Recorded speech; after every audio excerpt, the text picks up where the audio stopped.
back, everybody. We're back again. It's another week of the Heroes Power Hour. So good to see you. I don't know how it is that you got here. Whether you're watching this on YouTube or you're watching this on iTunes or whatever, it doesn't matter. You are here. That's all that matters. I'm so glad to see you. I'm your host, Twiz, and I hope you're having a wonderful day, evening, whatever time it is. And this is the Blizz Pro production of the Heroes Power Hour. Now, look, I am not alone on the show. I never am, and it's one of the best things about this show is that I don't have to do it by myself. Let me introduce the players, okay? They are here to hang and do the Nexus thing. First and foremost, we have a guest host, and I'm going to be introducing him in just a moment. But let's go through the normal roster, if you don't mind. Just below our special guest, we have back finally after a little bit of a hiatus. We have our good buddy, the Demon Slaying West March Workshopping 9-Ball Gamer. What's up, brother man? What is going on? It feels good to be back. I feel like we're having this conversation like a bit too much. I'm like here and then I'm not here. I'm here and then I'm not here.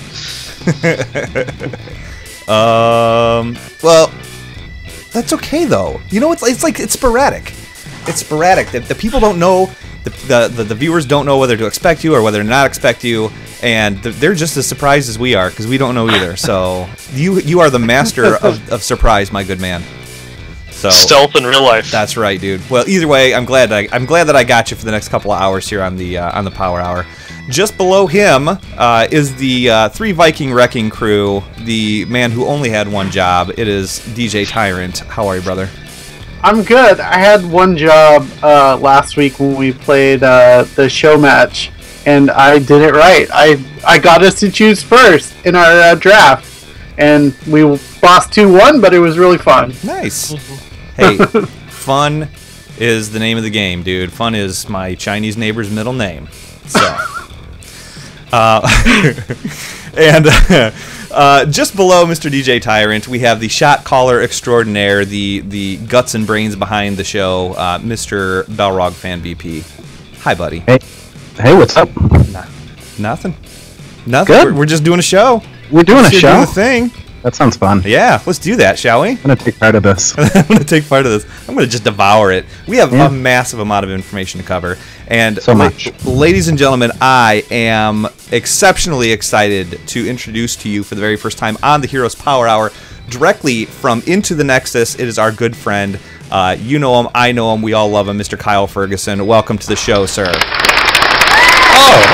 Thank you. Great sound effect. Oh, thank you. You have any idea how hard it is to get all those people in my room to clap like that at the right time? A coordinated team for sure, and we have to be today because, oh my goodness, what a lot of information dropped on us in the last 24 hours. It's insane. It's insane. It's just it's scary. We have got I can't wait to dive into this, and we've got a lot of brains behind this. Now, for those of you who are watching this show for the very first time, this show is in 2 parts, okay? Even though I'm holding up 4 fingers, it's 2 parts. The very first part is our news and discussion and, you know, diving into what to expect out of the Nexus and out of Blizzard and stuff like that. The second portion of this show is all of our gameplay, where we kind of focus on team comp and working together as a team, and just letting you watch a couple of matches. And so, you know, lots of fun had by all there, and it's going to be a great time. So, let's see here. Kyle, let's talk about what you have going on. Let's talk about Into the Nexus. Let's talk about A-Move TV. Let's talk about everything you have going on, man. The floor is yours, dude. Brag about yourself. You should.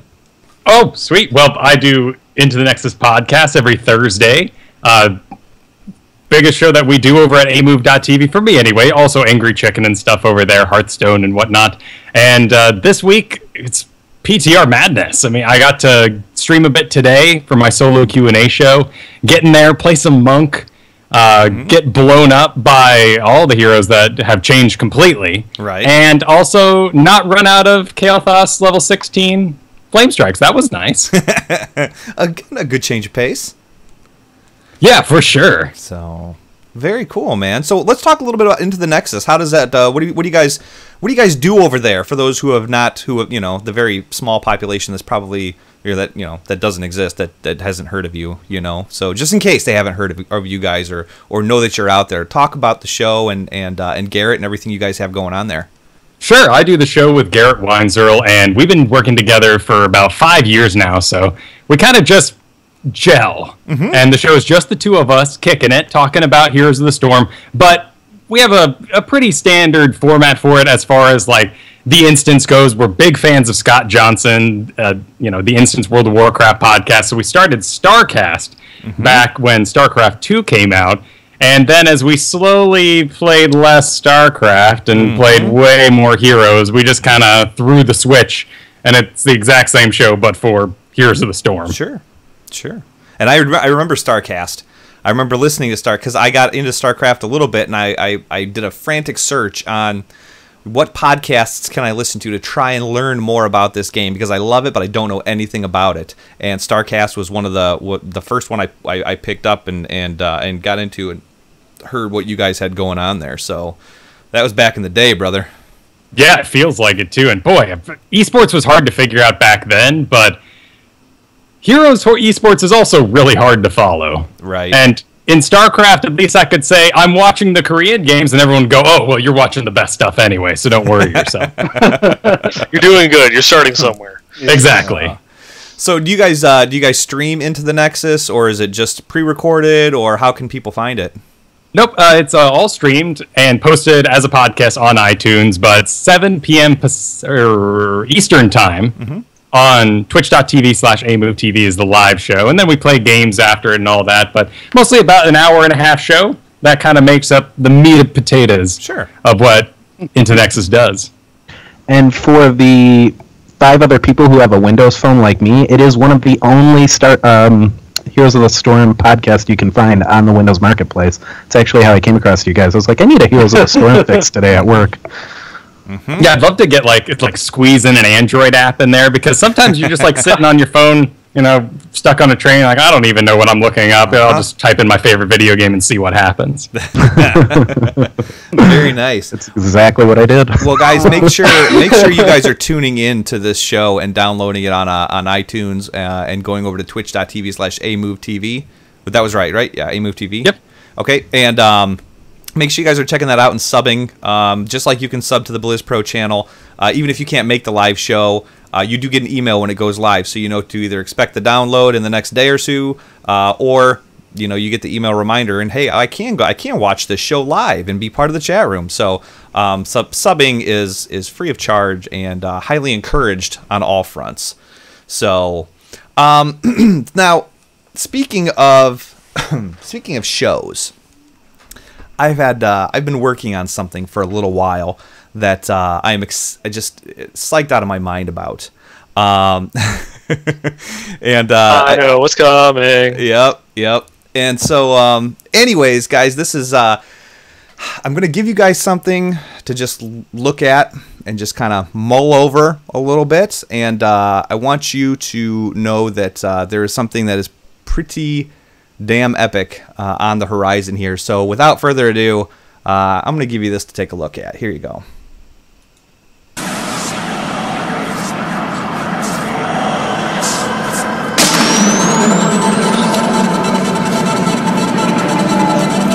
Hell, it's about time.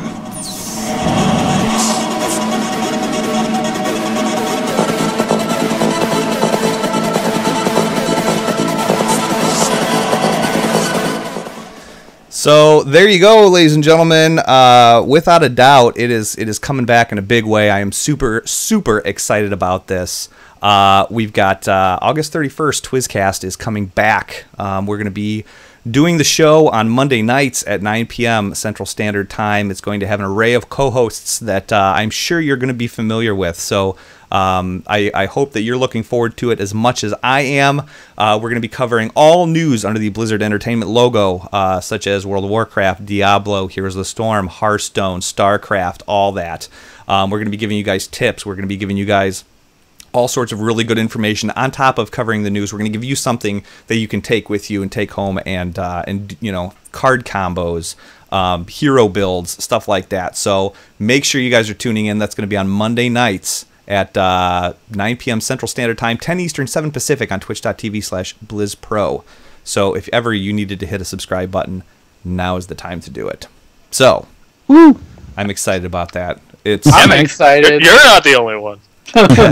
Congratulations. Thank you very much. Thank you. I am just beyond pumped. I've got my hands full already, and but that's okay. And oh yes, and Snuggy, he said cough cough cough Overwatch, and that's true. We will be covering Overwatch. I keep forgetting that because I don't play that game because I'm not in the alpha or anything like that. I keep forgetting that exists, but we will definitely be covering that. And speaking of Snuggy, I want to give the biggest shout out that I possibly can, because Snuggy helped me create that teaser video as well as the intro video that we're going to be using for the actual show. So big thank you to Snuggy, and big applause. All the love in the world, man.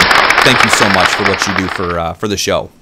So anyways, that is done and out of the way, boys. Let's talk a little bit about. Well, let's give a brief crash course in your week in game, your week in Heroes. Guess first, Kyle. How was your week in Heroes of the Storm, man? It was good. I've been trying to figure out a good ganking combo for me and my wife to play as. She's been playing a lot of Butcher. Got up to rank 8 this week. I'm rank 1, so we're closing the gap, and we're trying to figure out what we can sort of bring into Heroes League together that would just dominate. And I can help. Yeah. Tyrande and Butcher are best friends forever. We were running that last night with Stitches. Pull someone in, Tyrande stun, Butcher runs in, stun, DPS cleans up. Yeah, I was thinking that because I was doing Uther, but I got to close that gap. I'm too far back by the time she charges in. But then I'm so worried about picking Tyrande in Heroes League, because then people are going to go, wait, we have a healer. No, we don't. Wait. And then they pick Tass. And then that one last person panics and picks Sonya. And you're like, no, we need another warrior. And then they pick Arthas because he's like a damage warrior. And now you've got 4 roles gone. And the last one's Butcher. It just doesn't turn out well. Oh, yeah, with just the two of you queuing. Okay, yeah, I see what you're saying. So something that wouldn't make the whole team freak out is what we're trying to figure out. That's tough. I will think on that. Think long and hard, my friend. Think long and hard. So, how about you, Charlie? How was your game? How was your week in gaming, dude? Pretty good. Just general, normal up and down of solo queue hero league frustrations, and just been playing a lot of Uther. He's strong right now. I like him. Probably do plug in the usuals. I'm excited for the Tyrael changes, so I'm hanging back on him a little bit and sticking with Uther. Okay, it's respectable. It's respectable, man. You know what? Uther has so much utility. I'm hoping it looks like he's having a good comeback here, because I went for a long time and never saw an Uther. You know what I mean? He just got trumped by a lot of other supports. You know, he's harder to play too. Like, people shy away from him because they're like, I got easy buttons with Lily, Brightwing, and Brightwing. Lily, Yeah. Makes sense. Yeah, and let me just chime in real quick. Melee supports play totally different than a range support. Absolutely. In a big way. Let's see here. 9ball. Did you have anything going on in your week in gaming, brother? You're a busy man. This past week. I mean, as far as Heroes related, Jimmy and I were in a what was it? That little like show match over for the Misclicks. Yeah. Yep. One job Jimmy pulled through. He really did. I'll let him go through and tell that story. But we had a lot of fun there. I'm looking forward to the Monk. Haven't downloaded the PTR yet. I've been a little bit preoccupied with some of the Diablo news that's been coming out this past week, just because it's like 2.3 can't wait. Sorry, talking about a different game. Never mind. Okay. Moving on. Next. Okay. All right. As far as my weekend game went, I did not play a lot. I've been on the old WoW train again. And I'm trying to push. I'm trying to push because that have anything to do with that announcement at Gamescom? You know what? I activated it 2 weeks prior to that announcement, so it was before. So there. Yeah. So there. But no, I definitely I don't know. I've been doing a lot of that, but in the meantime, Charlie asked me. He's like, "Dude, we need a good Zeratol." So I've been working on my Zeratol, and I've gotten pretty decent with him. I feel confident with him. You know, it's one of those things where either the team is just going to murder me, or it's going to be vice versa. I don't think there's going to be much in between there. So that's been my week in gaming was probably about 7 or 8 games with 0 toll, or maybe by 7 or 8 I mean like 4 or 5. So should be fun tonight. Yeah, it should. It will be. So okay, so guys, let's talk about PTR news and announcement from Gamescom and stuff like that. One of the biggest things was the new heroes that were announced, Rexar and Misha. What do you guys think about this? I mean, I have seen very little. I know very little about Rexar and Misha. I have not seen hardly anything about them. What do you guys know about them? What kind of class spec are they? Tank or what is this? What's going on here? Go face. Yeah, you go face. No, basically it looks like Misha almost functions as kind of a tank. Not really like in the sense that she's going to like draw, be able to take in a ton of damage, but she's going to draw focus from Rexar, and she is, her damage is sizable, and when she dies, she actually dies, and you have to wait for her to come back. There's some pretty cool abilities. I know Kyle discussed them on his show recently. I think he's got a better grasp on them than I do. The main thing for me is that you can body block by yourself. Yeah. So you can body block yourself for sure if you want. But also, if someone is in a corral, you can send Misha around the back, do her charge in, and then you, Rexar, can lock them in all by yourself there. Yeah, that's going to be a pain in, I think, Tomb of the Spider Queen, especially you can catch somebody and bully them by the turn-ins and points and whatnot.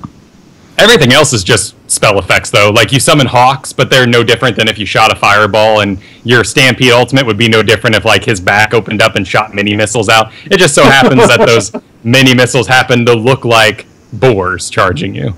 Yeah. Yeah, the boars are pretty cool looking, too. You see them in the teaser trailer a bit. I'm gonna have to look into that. Yeah, he looks pretty cool. It's one of those things where they show the trailer and you're like, oh, that looks awesome, but until you get your hands on them, you don't really know. Right. Yeah. The thing about Rexar though, they showed off enough that I feel like Rexar is definitely the next hero after the monk. So. Oh yeah. Mm-hmm. Yeah, they showed off a lot more about him than the other heroes that were announced. I mean, Rexar is probably only 4 or 5 weeks away. I want to say. Oh yeah, I have a date for it actually. Ooh. Yeah, they dug it up. One of those darn data mines. Oh man, man, oh man. But I'm Google fooing, so please continue. Google it. Google it. I'm gonna guess September 8th. Anyways. You know what? I'm on Blizzard overload. I feel so bad that I haven't gotten a chance to see much of this stuff. The one thing that I did get to see was the medic. Oh my god. Oh my gosh. The medic. I am so looking forward to that. And guys, in case you want good video breakdowns of this, you can go to the BlizzPro YouTube page, and there are videos about the medic, Artanis, and I believe that JR put a Rexar and Misha video up. Perhaps, maybe, or something, but I know for sure there's a medic one because I watched it, and that medic looks awesome. Balrog, did you just pull that data out of your butt? Because that was completely right. Nailed it. Yeah, I just guessed. August 19th for the monk, and then September 8th for Rexar. Wow. Wow. Yeah. He also goes by Miss Cleo. Yeah, call me now. Well, you wasted that clap sound effect on me, sir. That was amazing. Oh, there's plenty more where that came from, my good man. So, but yeah, the medic looks really cool. I don't know. I'm so excited for the medic. That one ult that they showed off where she becomes a dropship and can pick up the entire team and just go across the map is ridiculous. Can you pick up the entire team or just one person? Because the video I saw only picked up one person. Did they say? I'm not sure. No, they've said one team, and it's sort of an area effect. So if it goes down, there's like a 5-second load up time. You basically have to stand in the area, and then when it launches at the end of that, everyone in that zone is picked up and delivered to the new spot. Wow. So basically, if you've got all of their towers pushed down and you lose a team fight, they can push as much as they want, but you can just take everybody straight to the core after the res timer's over with. Yeah. There's some range on it, but yeah. Okay, well, all right, yeah. So, all right, Doom everybody. drops Do are- they have a choice in going in? Is my question, or do they just have to get out of the area? You're coming along for the ride. Yep. Yep. Right, No, you can't take me. That's what I'm wondering, because I feel like the internet, spoiler alert, is full of jerks, so I feel like somebody might just start trolling people with an alt like that if they don't have a choice. Oh, And yeah. that's why I'm so curious to see the secondary alt, because things like that have been done in other MOBAs, and it always screws everybody up in a solo queue environment. Yeah, I can definitely see just like quick match games where you're on the enemy core, and then the medic picks you up and takes you away. Yeah. I Yeah. don't want to win yet. I want more XP. Let's farm levels. We gotta go get this other keep. You ain't killing them yet. Yeah, so Okay. I always worry about stuff like that. The same reason I'm worried about the monk coming up, just because I feel like I'm definitely going to have that game where I solo queue a quick match and our support is monk, and he goes, "No, don't worry, guys, I got this," and just goes assassin build. His healing's big. Who is Artanis? He is the Protoss main guy, like Jim Raynor, basically, Right. for Protoss. I got you. He's the guy that kind of looks a little bit like Zeratol-ish. Doesn't Yeah. he pilot that huge ship in that one mission? with Yes. Yeah. Mm-hmm. That What do big we know about him? phase shift? He's obviously There he's was gonna be a actually warrior. very little shown of Artanis. We just know it exists, basically. Right. In that he's a warrior. Yeah, and he's coming with a pre-order for StarCraft. Yeah. So he's the first StarCraft warrior. So I'm excited about that because I'm a huge Zax. StarCraft fan. So Zek be says fun. he's not a warrior. He's an Air Force guy. It's true. In Brood War, he was like naked true. and like all I know. clericy, and Oh yeah. He, So yeah, he's he was a scout pilot in StarCraft. is you if that's an ult, I will be so happy. you know if they're going to do it right, and it's going to be awesome. So, we have got a ridiculous amount of patch notes to cover. And so, ladies and gentlemen, here's what we're going to do. I got these pulled up for you. You can go to heroesofthestorm.blizpro.com and you can pull up this article that I'm just about ready to show you here. And this goes through all of the... there's some highlights right here at the top that I'm going to point out real quick. And guys, we can talk in more details and stuff on the things that you want to talk about, things that hit you the most out of these patch notes. Again, guys, these are just PTR patch notes. Nothing is concrete. Everything is subject to change. Things are going to change because some of the guys here have played the PTR a little bit, and they've already seen some broken things, so I'm sure things will get fixed. But we'll talk about some of the changes that they made.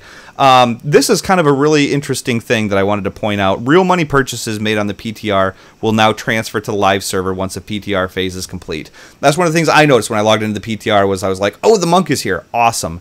Oh, they want $9.99. How is that going to work? I figured it's going to, they're not going to make me pay $20, I mean, they're not going to do that.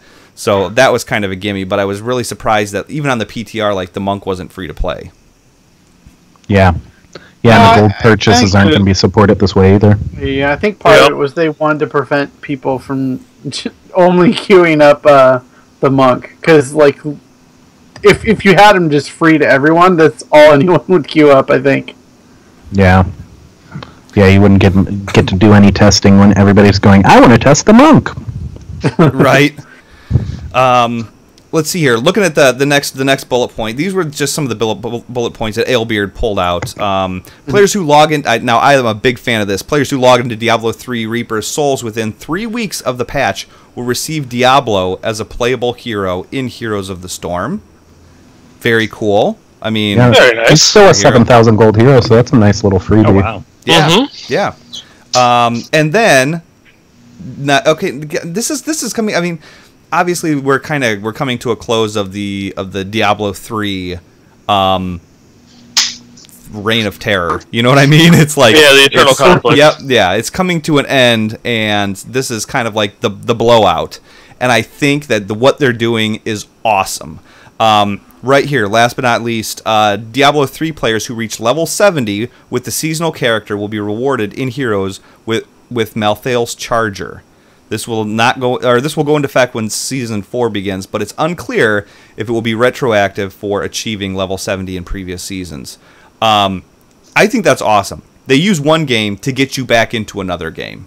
Mm-hmm. Yeah, it's pretty smart. I mean, I say well played. Now there's a flip side to me, and Kyle, maybe you might see this side or not. There's a flip side that said, well, it's like taking away content, because what if I don't, now I have to buy Diablo 3 Reaper of Souls if I want this charger, and I want these perks and stuff like that, and I have to buy into the Blizzard franchise even more, even though I hate Diablo and I love Heroes, I don't like you. I don't even know you anymore. I already own them all, so I'm set. Yeah, but, and it's not World of Warcraft. I don't have to pay a subscription to get back in there. I mean, the seasons are entirely free. It's great content. It's a lot of fun. I love my Witch Doctor to death, so you know what? I'm just going to make another one and do it again. Yep. Because Malthael's Phantom is awesome. Mm-hmm. Is there any pictures of it anywhere? Yeah, there's a video. Yeah, there's a video on the Heroes of the Storm YouTube page for the upcoming in development stuff. The Prisoner Tychus skin, the Treasure Goblin mount, There you go. Judgment Uther. Judgment Uther. Oh, He looks awesome. So yeah, it's definitely out there. Malthael's Phantom does look very cool. Money-wise, I don't know if I'll just be plopping down 40 for Reaper of Souls right away, but it is something I want to do in the future. It's the same thing with Warcraft too. I eventually want to buy Warlords of Draenor and just get a character to 100 so I can get that wolf, so. Absolutely, dude. And you know what?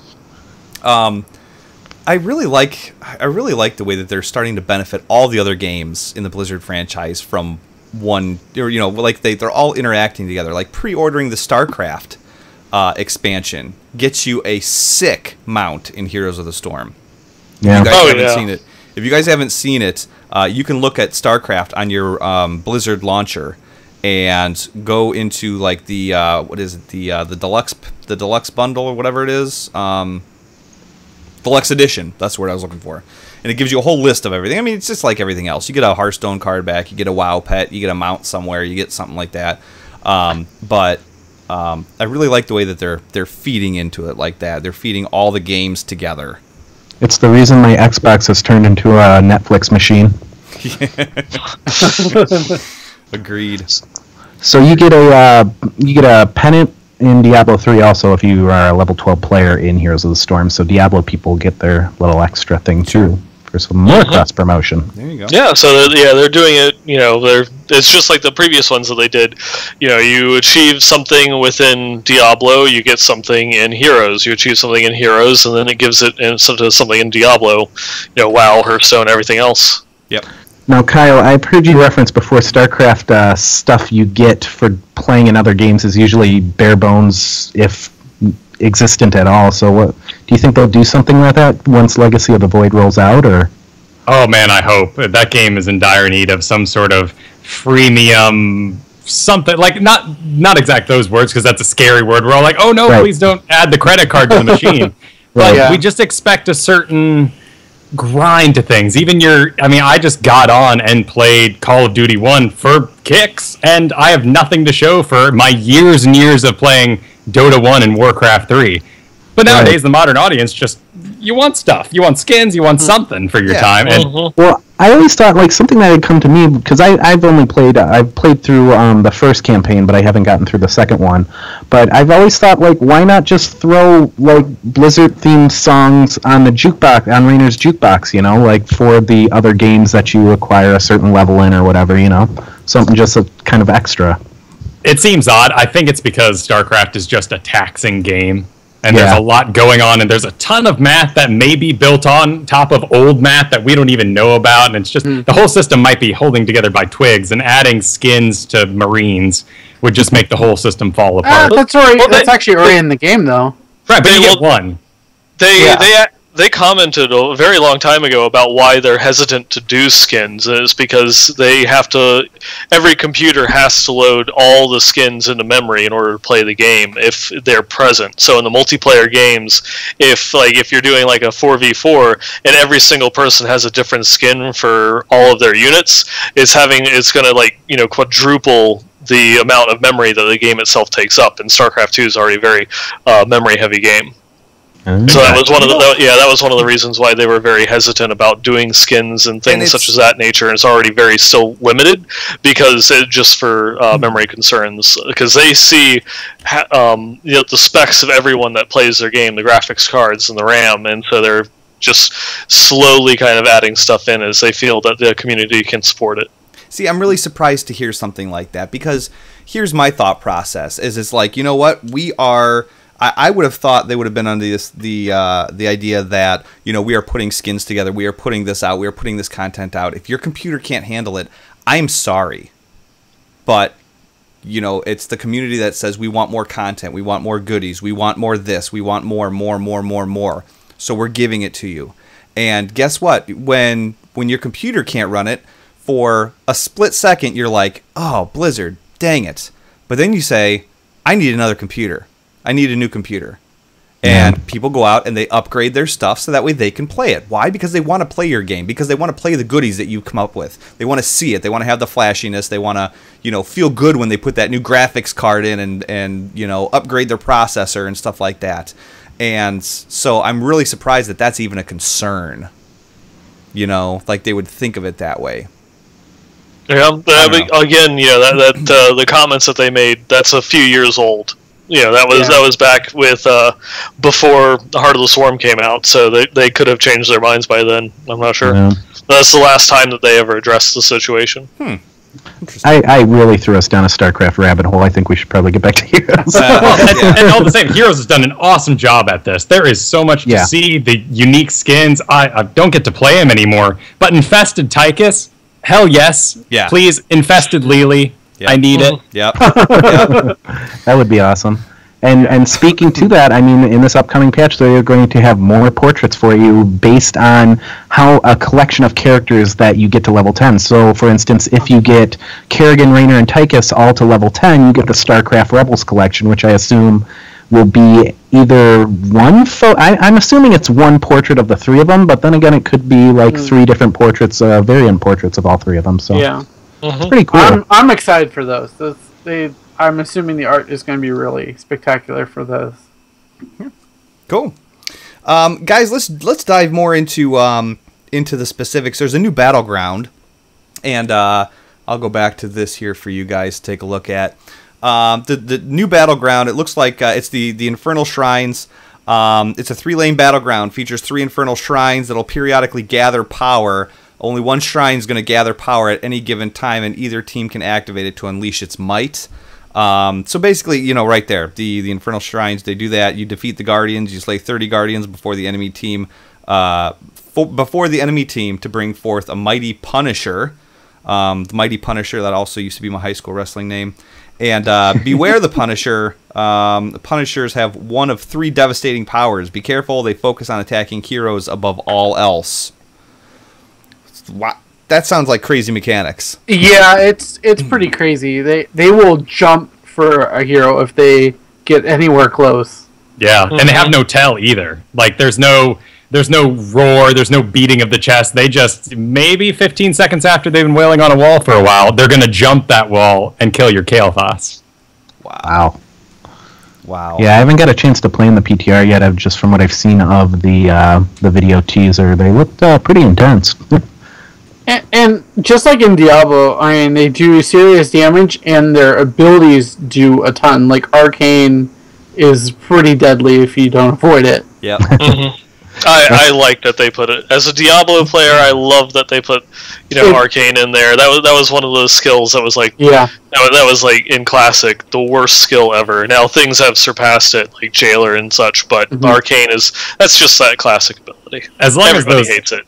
Those centipede armed dudes don't become heroes, I'm good. You can add anything else from Diablo. Right? Oh my god. That would be beautiful. Yeah. No. Or the guys who dig and come back in new suits, and then you have to kill them all over again. Or the Exorcists. That's also another fun one. They charge up with lightning and one-shot you from off the screen with their lightning bolts.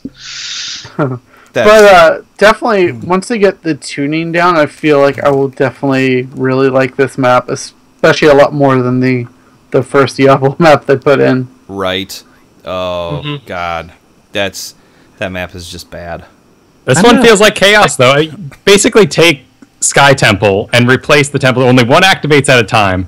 But as long as there's someone in the area, these demons just constantly spawn. And if they're not for one side, they're for everybody. And you just run in and try to kill 30 before the enemy team kills their 30. And that's who gets the Punisher. It's chaos. Wow. Now, and to me, it's interesting because it's before everybody's always said, Heroes of the Storm is so objective based. Okay, it's objective based. It's working together as a team. And with these new maps that came out, it seems like it's more team fight based, more of a you're gonna team fight just trying to do this objective. I mean, that's not, I don't know, it's not groundbreaking because that happens in Curse and it happens in all of them. But it just seems more concentrated with these Diablo maps. It seems more close quarters, more, I don't know.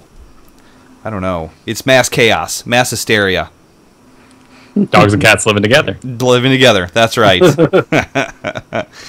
Yeah, there's just I think there's an sorry, the cat scratched me. I think there's just still an unfamiliarity with how to play these maps too. That's going to make them feel always like a hectic exercise in patience. Like they're a little more difficult than Sky Temple when it came out. It was like, okay, let's get to the channel points. We'll have a team fight there, and then we'll wait for the temples. We'll get some mercs in the meantime. Things like that. These, it's just like it's a little unclear on what you should be doing in between the Infernal and I like I said, I can't speak to the new map, but definitely Eternal Conflict. I still don't see teams moving with much coordination on it. That's just me though. Anything else on that? Nope. All right. Good game. There's some other stuff in the patch notes that we're going to be talking about later on because there's some articles that are kind of geared towards that. Some of the talents got changed. Bolt of the Storm, and let me switch back over here, guys. Some of the talents that got changed. Bolt of the Storm, the cooldown was increased from 40 to 70 seconds on Bolt of the Storm. I think that makes a huge difference in your talent picks there. Yeah, it's giant. We'll still see people take it. They just have to be more It's to be more discerning. cautious with using it. Yep. I think that it's still going to be a must-have for heroes that just have absolutely zero mobility. Heroes like Asmodan. I had another one that was just on the tip of my tongue that has absolutely zero. Like the Butcher to an extent. Zagara. Yeah. It's still going to be a must-have, but you're going to have to use that as like a last resort type thing. But you're going to see the meltdown of people saying, "Oh my God, well there goes Bolt of the Storm. It's not even worth it." No, it depends on the hero. It depends on who you're playing. Because even still, when you don't have any mobility and you don't have any escape tools or escape mechanics, even at a 70-second cooldown, if it's going to save your bacon, that's still worth the talent pick, in my opinion. What do you think, Kyle? Oh, what was that mean? Yeah, what do you think about Bolt of the Storm changing? Absolutely. 40 seconds to 70 seconds, that puts it over all alts. So even if like Zagara Maw, and they poured out, at least you have the back of your mind knowing I can still get them. They're not going to be cooled down by the time I actually reach them at 40 seconds. Yeah. Basically, I put anything under a minute as always ready. Yeah. Okay. Yeah, Cleanse? I didn't know that. Cleanse changes. Yeah. The cleanse change is really interesting. I didn't even see that until just now. No longer makes a target unstoppable for 1 second. Now adds Relentless to the target for 2 seconds. 50% shorter CC duration. I'm a little annoyed by this because we're seeing a lot of chain stun comp, and with no diminishing returns on stuns, cleanse is your only tool to deal with that in most cases, and that's why they gave it to so many of the supports, and then for them to go, but we're going to take unstoppable because we don't want someone to have the preempt ability to escape a stun. It doesn't really seem to make much sense to me, but whatever. I'm a little frustrated because as a support, I would use it as a preemptive, like, okay, I know they're about to get stunned, hit them with it, and they'd be okay. So I'm going to have to totally change the way I play with Cleanse. Kyle was I absolutely understand that, but from from a game designer point of view, I see the Mortal Strike problem happening. And it happened in WoW. You cancel healing by 50% with this blow. Now everyone has to have it, so they put it on all the characters. Well, now healing becomes huge, and like you're planning an ult, and you think, okay, so this is gonna be a stun everyone ult. There's an enemy Uther, he uses Cleanse. It's gonna stun. We have to make it stun for 4 seconds, just in case Cleanse comes down and makes it a 2-second duration, what have you. Right. Mm-hmm. Yeah. So now you're kind of stopping that Cold War of abilities before it even happens. Yeah, well, when you put it that way, I kind of understand it a little better. It just... But I agree completely with you guys. I feel like a god, you know? Butcher's charging someone. Nope, that's not going to connect. Nothing connects. Nope. The main thing is, though, like the only problem I guess I have is so many characters have stuns, and there's only one way to deal with it, and they're changing that. I don't know. But I get the reasons. I noticed the gathering power. I don't know, other than... I mean, I don't take gathering power on any of my builds. But it looks like they've nerfed that. The starting ability, the 5% starting ability has been removed. Percentage gain from killing a hero reduced from 2% to 1%. Instead of losing all stacks on death, players will now only lose half their stacks. I suppose that's not so much of a nerf as just a severe alteration. I don't know if that's going to pay off or not.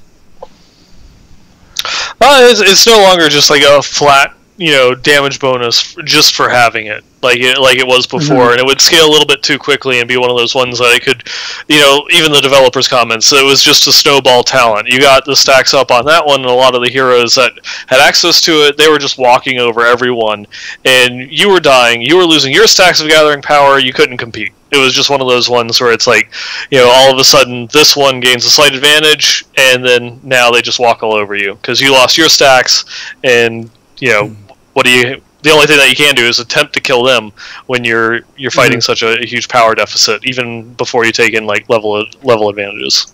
Yeah, I mean that was a big reason why KO would just roll out of control so quickly. Is he'd just play super safe, get his 15% ability power, and then at 16, his power level just spikes dramatically. Right. Yep. And even when you had to fight him on like certain objectives and whatnot, that Phoenix was a nightmare if he had a few stacks.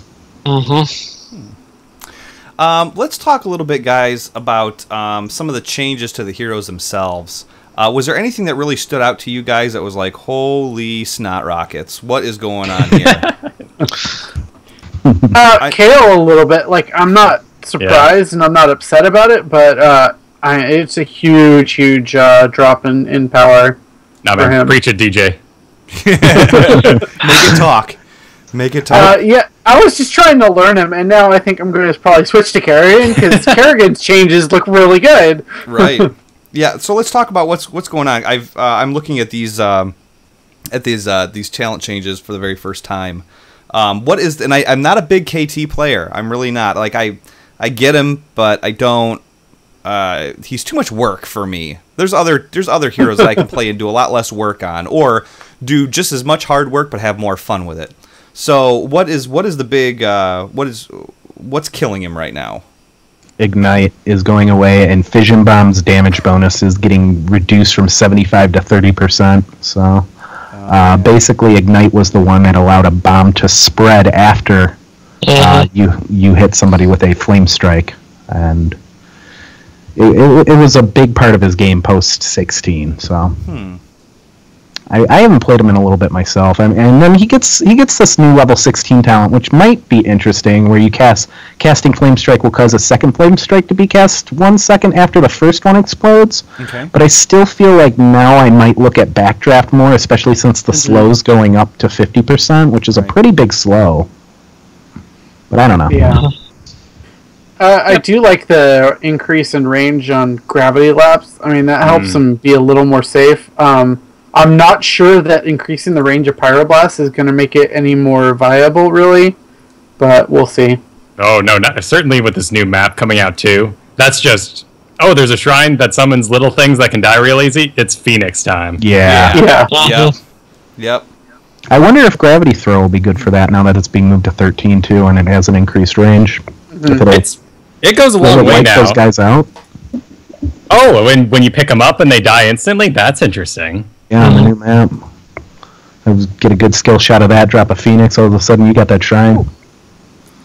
It's scary. So I haven't really seen how they spawn. So much theory crafting. Yes. Let's talk about crafting Kerrigan. was pro. Kerrigan seems to be in a pretty good spot, boys. Yeah, she got a lot of good changes. It seems like there's a lot of chatter already that, oh, she's broke, she's too good. Queen's Rush is so good. Like, it's sprint on steroids.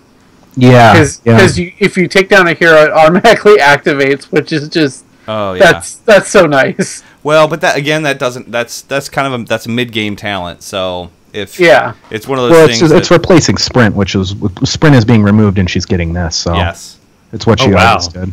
That's interesting because she also has the built-in ability now when she does her jump that if it kills someone, it refreshes instantly. So it's kind of a dream scenario, but the idea of Kerrigan destroying an entire team, leaping, jumping, running around at top speed, yes, pretty awesome. Hopscotching the enemy team to doom. Mana Croft. Decreased. They just put in the Primal Grasp. It has the increased range just as a base spell ability now.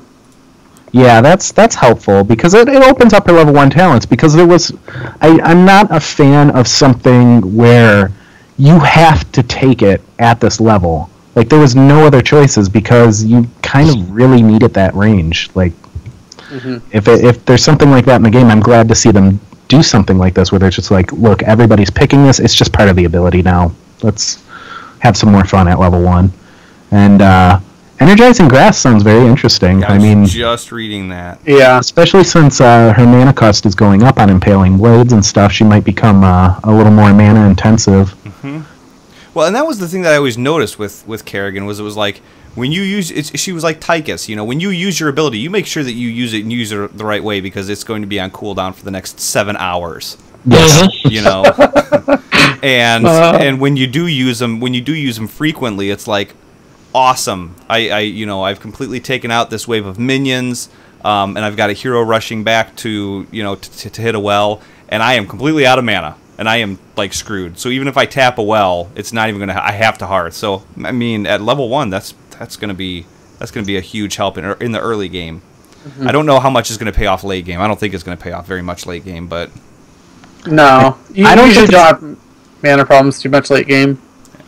I don't think it's going to matter much too because Maelstrom is just flat out getting better. But the idea that you now have to you have to kill that egg for the level 20 Ultralisk talent. Otherwise, there's just a never-ending Ultralisk on the field is hilarious to me. Because you have to keep, basically, if the egg isn't destroyed within 8 seconds, another Ultralisk spawns. So yeah, before it used to happen once, now it's permanent. But they did also make it so that way the cooldown for Ultralisk doesn't begin until it's killed. Wow. But that's similar to Abathur's ult. Yeah. I'm curious if we're just going to see a bunch of level 20 Kerrigans being badasses all game and then just fall apart because they're too busy like watching their Ultralisk and like trying to get it to another lane and hope it's safe. Exactly. Like those Abathur players that are so cool, always there on top of you, and then they get monstrosity and they're just gone. Right, yeah, you don't see them anymore. Where did Abathur go? He's pushing top. Oh, sorry. There goes my sound. My soundboard my tablet just said goodnight, everybody. So good night, tablet. Good night, tablet. Good night, Surface Pro 3.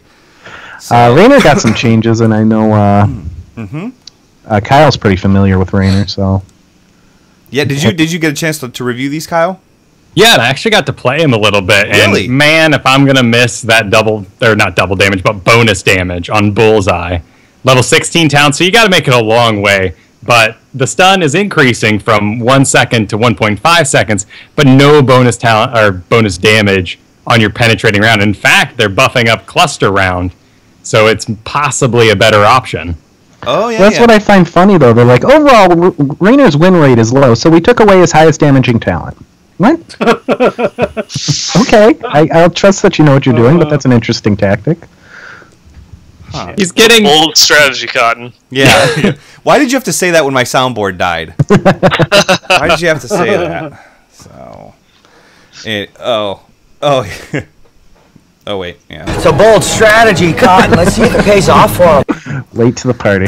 Sorry, I didn't know it was going to boot up that fast. So, I like Rainer. That doesn't make any sense at all. Yeah, the Rainer's win rate is low, so we're going to take the best part of him away.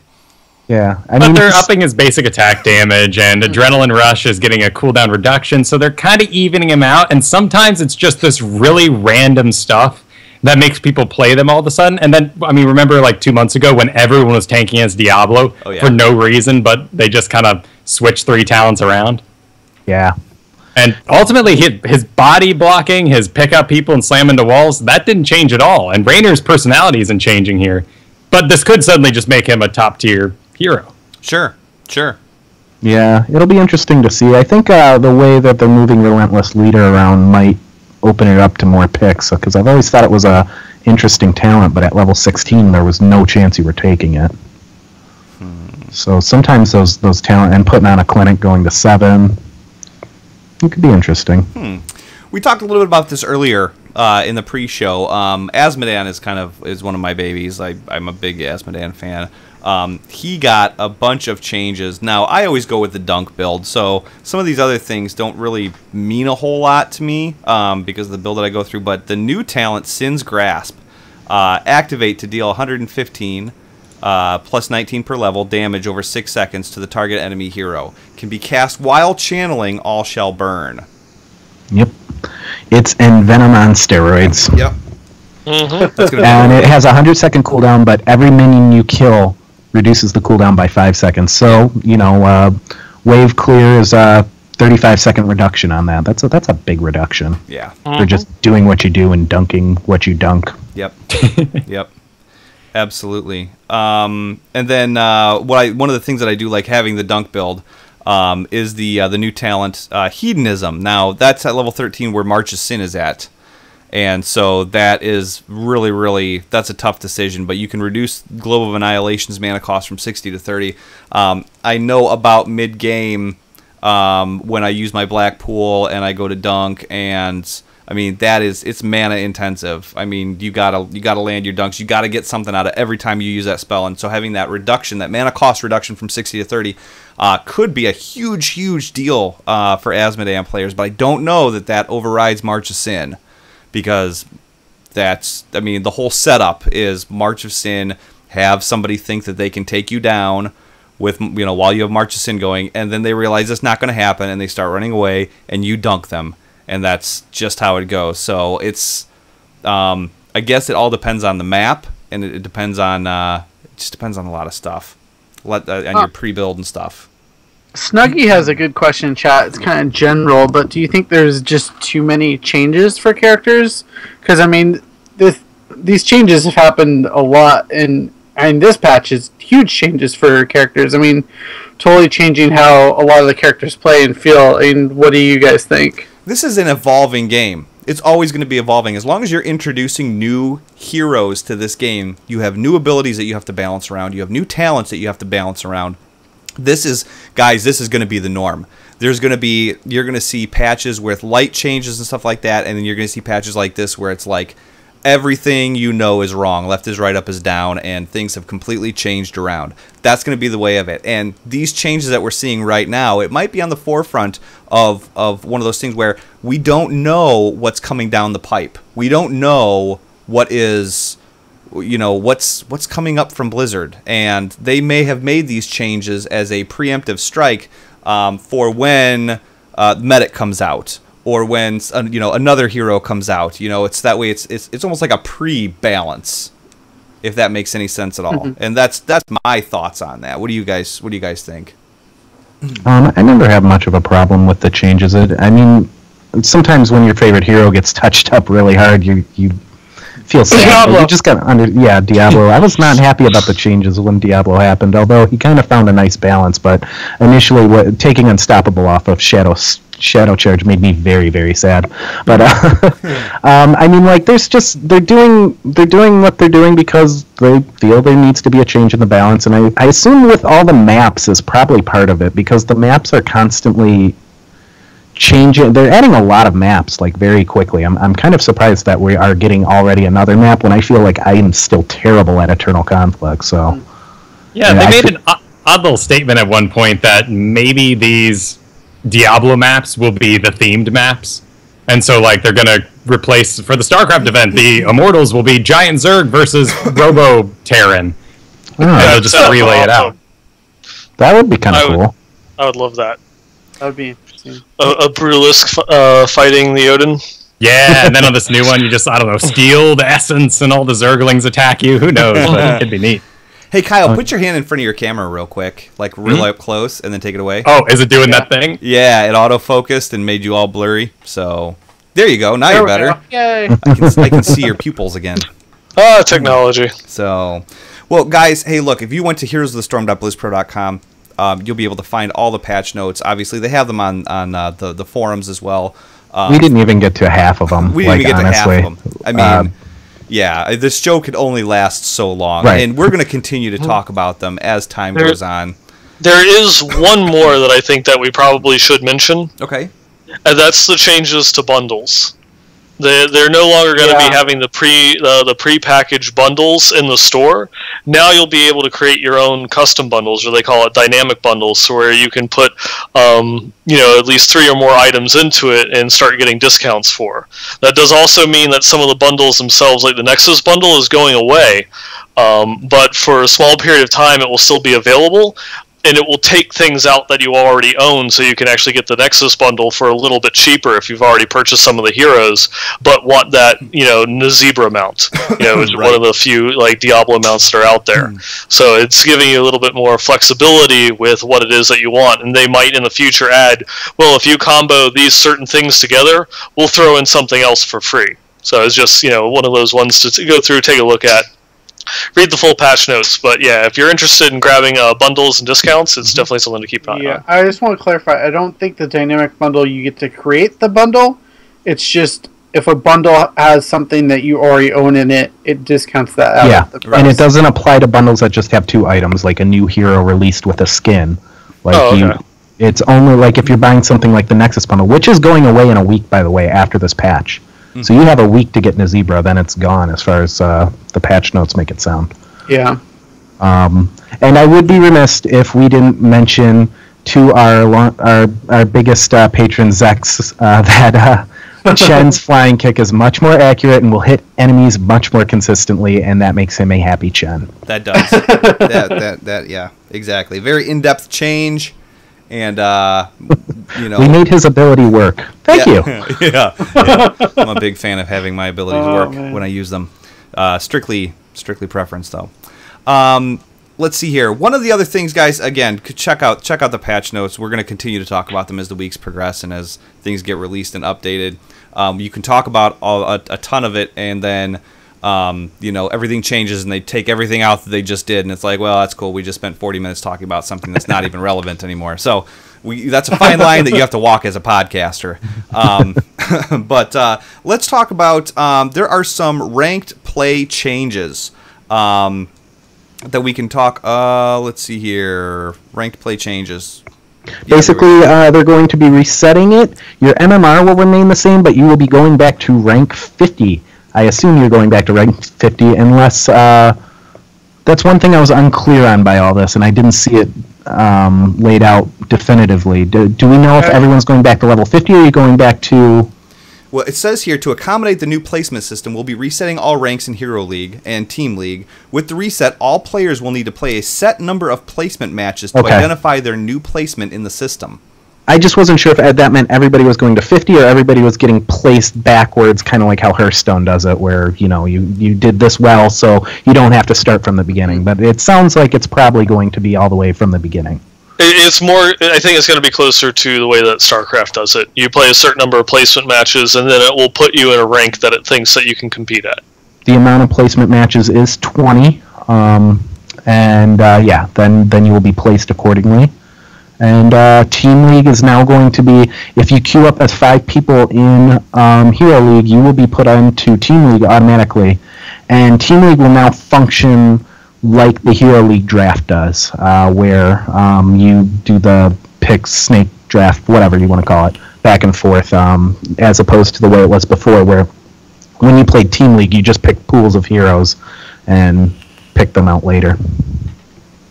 I just would love it if we could switch heroes after a draft. Yeah, I do like League of Legends trade system, where you can offer like, hey, I'm kind of really good with that character you first picked, and you seem to have changed your mind on them. So will you trade me? I've always liked that, but I mean, I've never really seen it work to too much. Everybody thinks they're better than everyone else most of the time, especially when you're playing with strangers. But it is nice when you're working with 4 or 5 people to say, okay, this guy is going off the board and I'm last pick and he's my best character. Like in this meta, let's say Kalthus. Your Kalthus player is at the bottom. Then you can trade, player 1, is Leoric or something. Somebody not, well, I guess Leoric's likely to be taken. But you know what I mean. Player 1 is pick someone that's less likely to be taken. Here's something of note, guys, not to change the subject, something that I just wrote, that I just read, that I really want you guys to understand. As far as seasons go, as a final note, we are going to reset all Hero and Team League ranks with this update. We are planning to remain in, with this update, we are planning to remain in preseason. Yeah. Yeah, that's an interesting thing, and Blizzard was asked about, hey, when are we moving out of preseason? They're like, oh, it'll be a while, which is... when Blizzard tells you something is going to be quick, you're usually waiting a year. So when they say a while, I'm worried we will not be out of the preseason until well into 2016. But I don't know. Yeah, I think they just want to get it right, and I give them credit for that. But it does need to come out of preseason at some point. Well, it's just alarming to hear Blizzard going, well, it might take a while. Because you're like, whoa, wait. You're telling us there's going to be expansions every year, and that never happens. You usually very optimistic about the release date of things.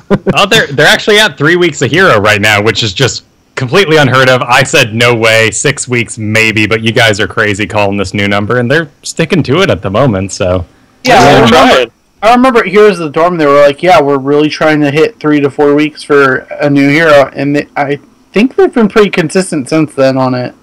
Yeah. Close, yeah. I think there was a 5-week period, but yeah. I think between Leoric and... who came out before Leoric? I don't know. Butcher? Whatever. Butcher, yes. I think there was 5 weeks in between that. I'm not sure. Well, I'll tell you what. In the essence of time, guys, we normally have an article where we feature, God, I totally screwed the words up on that. We normally we'll fix it in post. We'll fix it in post, and by fixing it in post, I mean I'm going to upload it as soon as this is done. But no, we usually feature an article from Alebeard where he talks about in-game and he picks out certain things in-game. He's talked about everything from some of the verbiage that's used for new players to how to position yourself in lanes and stuff like that. And he had an excellent article this week that was about lane assignments. And it's something that I definitely want to cover and I want to talk about because I think it's a very intricate part of the game. But we're going to pass on that in the essence of time for right now. You can look forward to that next week. And if you want to give it a quick glance prior to, feel free to head over to heroesofthestorm.blitzpro.com for that. Also, there is the America's Championship, which is coming to Las Vegas, Nevada. We will have there's an article. I think is there an article on BlizzPro's website about that yet or no? I think we're working on it. Okay, it should be coming out very soon. Because this was just announced a few hours ago. Yeah. So, guys, we're gonna cover that more in depth once we can analyze it and break that down a little bit further, so that way we can bring you guys up to speed in a good fashion on what's going on with that America's Championship.